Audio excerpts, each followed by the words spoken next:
Hey guys, welcome to the video. Today we're going to be talking about the different return to home methods on the Mini 2 and does it have a secret reserve. So by clicking on the battery icon at the top of the display, you then get this box which I've got on the screen, and this gives you the return to home time, the forced landing time, and then the time until the battery is completely depleted. So on the Mini 2, is there a reserve battery? What happens after 0%? So stick around to the end of the video and we'll see what happens when the battery gets below 0.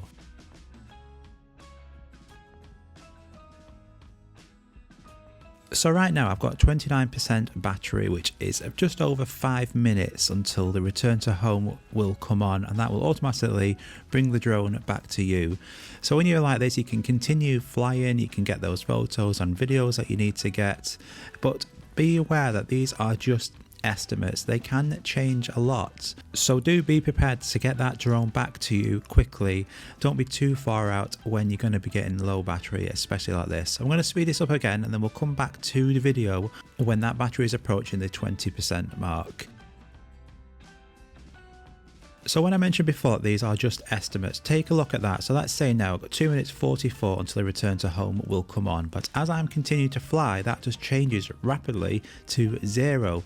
So these are estimates and they can fluctuate depending on the distance or where you are, the wind conditions, what the drone's behaving like, is it in sports mode. So don't think that these are verbatim, these are estimates only. And the different numbers can change rapidly, just like they are doing now. I've gone from 244 to 0. So the low battery return to home has now come on, and this is where normally you should then just click confirm, and the drone will then descend and come back to you from where you've set your home position. But for the purpose of this video, I'm going to tap that. So I'm going to tap to cancel it, and I've now got full retained control of that drone. I can fly it forwards and backwards, left and right, fast, put it into sports mode if I wish. I've got full control. But that's a safety feature, and by turning that off is at your own risk. So we're now on 10% battery. So at 10% is when you get the critical low battery one in the top left hand corner. And because the drone is now closer to me, it's actually saying I've got another minute 19 seconds until the return to home comes on, but just over 10 seconds more until the forced landing. So don't risk your drone with these numbers because they're not exactly accurate. And you'll see now that the forced landing comes on really quick at 0. So these can come on really fast, and it's something to be aware of when you are flying that drone if you cancel that return to home, which I definitely don't advise. But if you think you can just take control and get it back to you, then fair enough, but it's really not worth then risking it into these two other sections which we're going to talk about now. So as it's not actually put it into forced landing yet, I'm going to continue flying until the drone automatically does that. So again, it just shows that they're not 100% accurate. We've now got the warning, so you will then click confirm and the drone would then automatically start to descend. But you have got a degree of control. You can keep the drone in the air by pushing up on the left stick.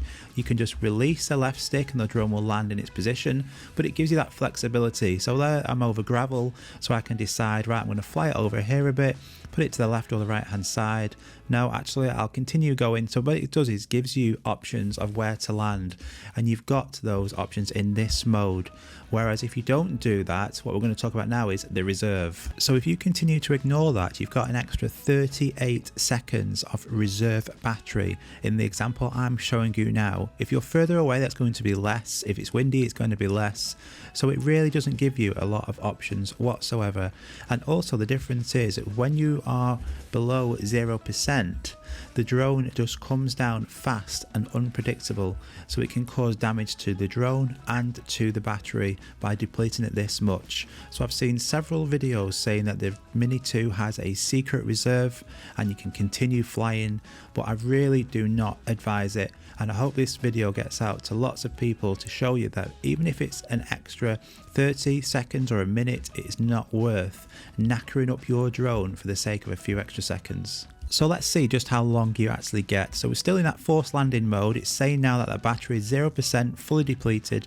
So we're going to continue doing what we can. So I'm keeping my best to keep the drone up in the air by pushing up on that stick as hard as possible. I can still fly it forward, but you'll see now as I fly the drone backwards, it is so unpredictable that the drone will just go down fast, really on its own accord without any warning, as it does here. So the battery is shut off and it's crashed into these gravel, stones. So luckily it wasn't the worst area it could have landed in, but that could be a hell of a lot worse. That could be over water. So really do not risk that reserve battery. The drone was close to me and I only actually got 25 seconds, so it's definitely not worth it. But I hope you found that useful. I would definitely recommend using the return to home or the critical low battery running as a really last resort. Get that drone back to you, get it landed, preserve that battery, and make sure your drone is fit to fly again, not fall into the sea. So thanks so much for watching, guys. Go and give this video a like and a subscription if you haven't already, and we'll see you very soon. Take care, guys. Bye.